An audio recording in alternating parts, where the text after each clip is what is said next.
रहमत ड्रामे की आज की किस्त एक बार फिर जज्बात, तल्ख हकीकतों और घरेलू तनाजुआत से भरपूर रही। हर किरदार अपनी अना, गुस्से और रिश्तों के बोझ तले दबता दिखाई दिया।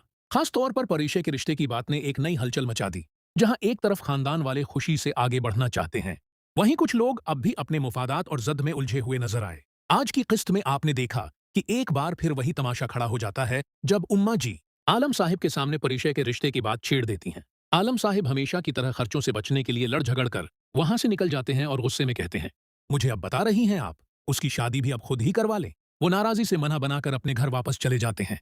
इधर रोमसा बेगम फौरन टॉवेल लेने के अंदाज में सवाल करती हैं, क्या कहा आपकी उस लाडली प्रीशे ने? आप तो शुक्रिया अदा करने गए थे ना?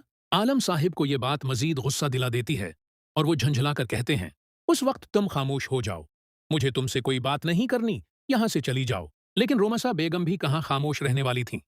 वो बदतमीजी से जवाब देती हैं, पर्दों का हमेशा से यही तमाशा रहा है, जब उनके पास कहने के लिए कुछ नहीं होता तो उसी तरह चुप करवा देते हैं। अब अपने घर वालों का गुस्सा मुझ पर मत उतारिएगा। रोमसा की बातें आलम साहब के सिर में मजीद दर्द पैदा कर देती हैं। वाकई समझ नहीं आती कि आलम साहब उस औरत को कैसे बर्दाश्त कर रहे हैं। जुबैदा और उनकी बेटियां तो खामोश रहकर सब कुछ सह लेती हैं, उसीलिए आलम साहब उन्हें मजीद दबाते और डराते हैं, जबकि रोमसा के सामने उनकी बोलती बंद हो जाती है। उसी दौरान उम्मा जान का फोन आता है। उन्हें मनाल का फोन आया होता है, जो पूरी फैमिली को डिनर पर मद्दू कर रही होती है। अम्मा जान फौरन आलम साहब को इत्तला देती हैं। पहले ही नाराज बैठे आलम साहब माँ की बात सुनकर और भड़क उठते हैं और कहते हैं, इमा जी, जब आप लोगों ने खुद ही सब कुछ तय कर लिया है तो फिर मेरे जाने का क्या फायदा? अम्मा जान बड़े सुकून से अपने बेटे के गुस्से को ठंडा करती हैं और समझाती हैं, इसीलिए तो कह रही हूं कि साथ चलो, घर बार देख लो, अगर कोई एतराज हो तो बता देना। आखिरकार उम्मा जान के समझाने पर आलम साहब प्रेशय की होने वाली ससुराल जाने के लिए तैयार हो जाते हैं, लेकिन वो रोमसा को अपने साथ नहीं ले जाते, क्योंकि वो जानते थे कि ये औरत बनती बात भी बगाड़ देगी। उसके बाद आप देखेंगे कि प्रेशय का ड्राइवर आलम साहब इमा जान और जबेदा बेगम को शयान साहब के घर ले जाता है।